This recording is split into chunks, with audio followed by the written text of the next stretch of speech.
ఇప్పుడు బైసాబ్ మేము గత కొద్ది రోజులుగా ఈయన స్కామ్లు బయట పెడతా ఉన్నాం. రేవంత్ రెడ్డి స్కామ్లు జాబ్ క్యాలెండర్ లేదు కానీ స్కామ్ క్యాలెండర్ మాత్రం ఇచ్చిండు రేవంత్ రెడ్డి. ఎవ్రీ మంత్ ఏమేమి స్కాములు చేసిండ్రో ఇలా స్పష్టంగా మీకు కనబడుతుంటుంది. ఏం చెప్పిండు, నెల నెలా ఉద్యోగాలు నింపుతా, జాబ్ క్యాలెండర్ తెస్తా అని నిరుద్యోగుల ఓట్లు వేసుకున్నాడు. జాబ్ క్యాలెండర్ విడుదల కాలే కానీ స్కామ్ క్యాలెండర్ మాత్రం వచ్చింది.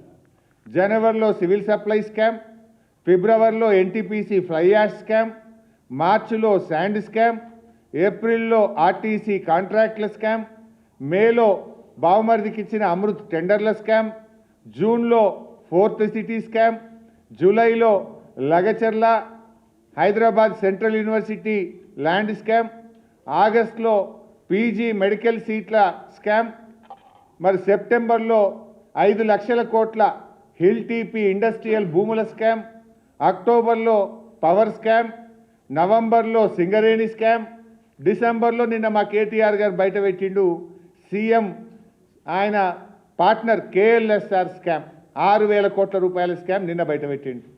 నెలకొక్క స్కామ్ బై మీది.